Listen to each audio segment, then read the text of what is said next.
mga kababayan, ma'am sir, this is Jam, the Filipino channel. Ang inyong pong lingkod. So today is February 26, 2026.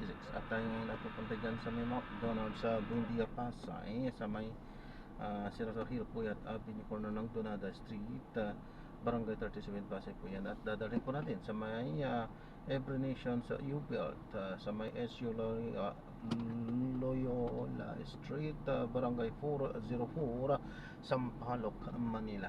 Okay, magbabalik po tayo mamayang unti po pag nakuha na po natin sila. Disclaimer lamang pong content po natin ay kalsada at hindi ang passenger. Kaya nga naman sakasakali man po na may marinig kayong mga pangalan ng lugar, pangalan ng tao, pangalan ng organizations, government o private man yan, ay wala pong kinalaman ng channel na ito. At wala pong pinapatungkulan. Lahat po ng pinag-uusapan dito ay pawang dito lamang po yan sa loob. At wala pong pinapatungkulan sa labas. Okay po, magbabalik po tayo mamayang unti pag nakuha na po natin sila. Samantala, makinig tayo ng mga nagbabagang balita at mga talakayan habang tayo ay papuntaan doon yan sa ating pick up area. Masikip yung pinagpadaanan sa atin, kaya ayos lang yun, bilis tayo sa traffic.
Na hindi magtatrabaho.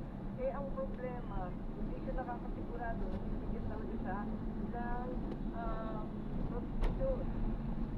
Dahil may iba't ibang sinasabi nito. Kaya yun na ang alma niya.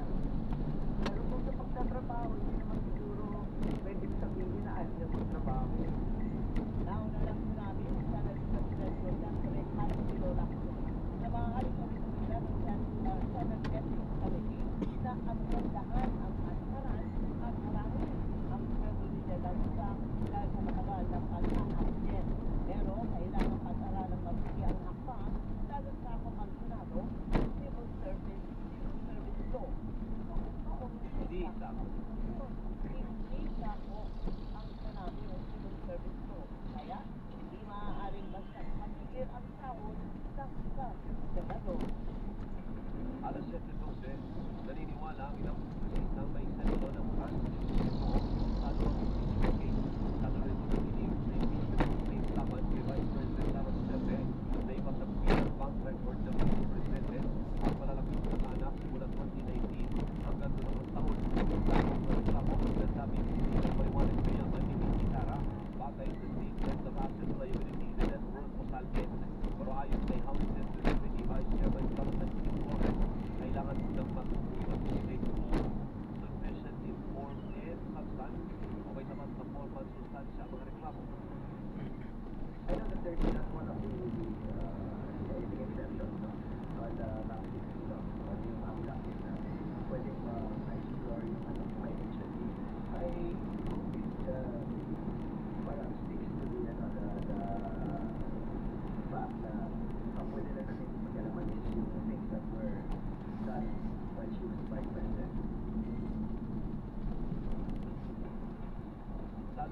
target ng komiting simulan ang deliberasyon sa apat na impeachment complaint laban sa Vice Presidente.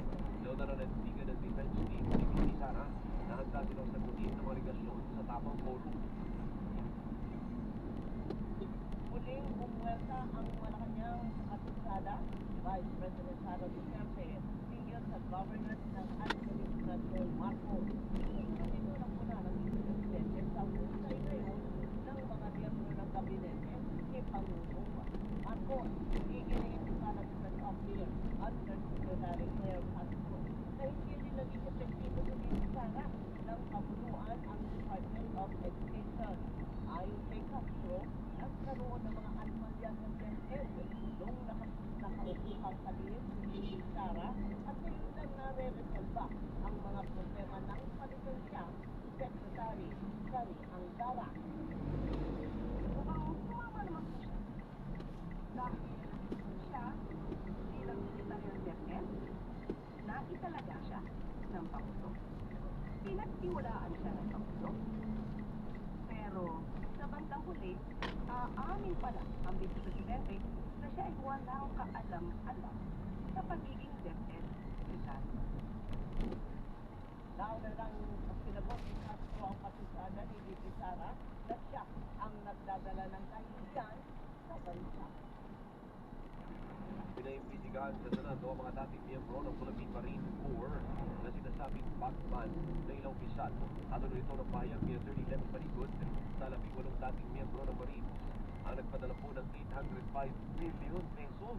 Ang laking pera na kickback mula sa flood control project sila Pangulong Marcos, dating House Speaker Martin Romualdez at dating Congressman Saltico.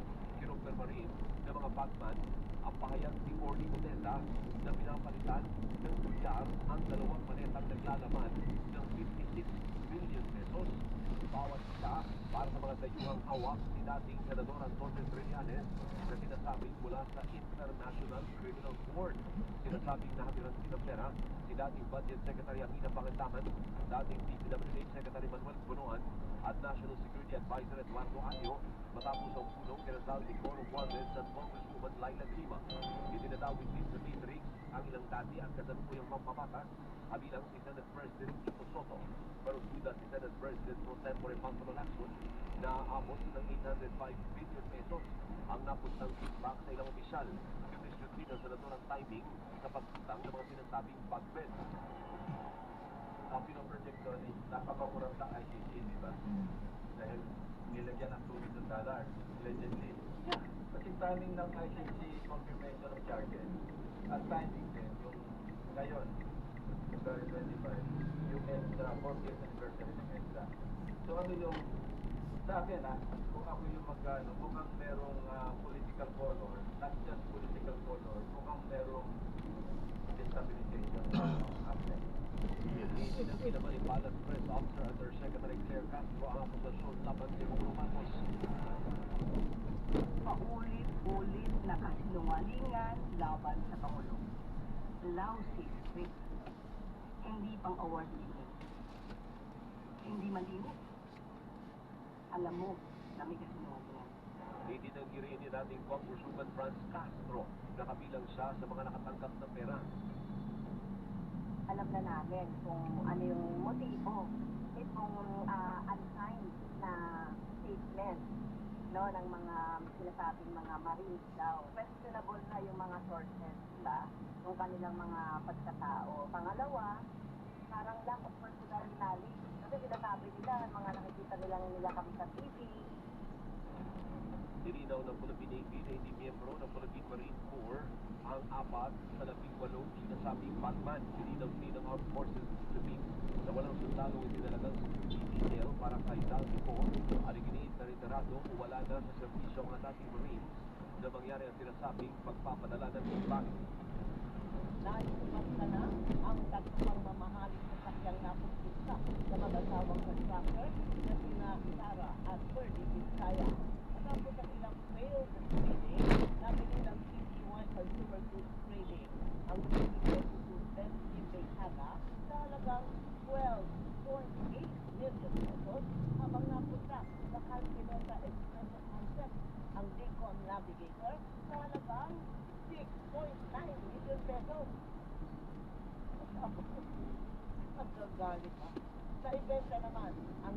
Black Escalade sa halagang 6.6 million pesos sa may-ari ng Ito na pala yun. Twin Cars sa Pasig City sa Sitio Velasco. Kasi rin nakatinig ng Yan, kontrobersyal everyday na Rolls-Royce Jubilant na may payong. Lalo nang ilagay ang mga sasakyan sa museum para makita ng publiko. Kasi sabi nila, siguro kailangan ng itidwa. Hindi pwedeng isa na, kailangan may kasama lagi. Ayan, na-drop na natin sila. Maraming salamat po sa panonood. Hanggang sa muli po, ingat. God bless. Paalam po muna pa samantala tayo gagawa na ng ibang video sa ating susunod na mission. Paalam po muna pa samantala. This is Jam, the Filipino channel na ang inyong lingkod. Paalam po.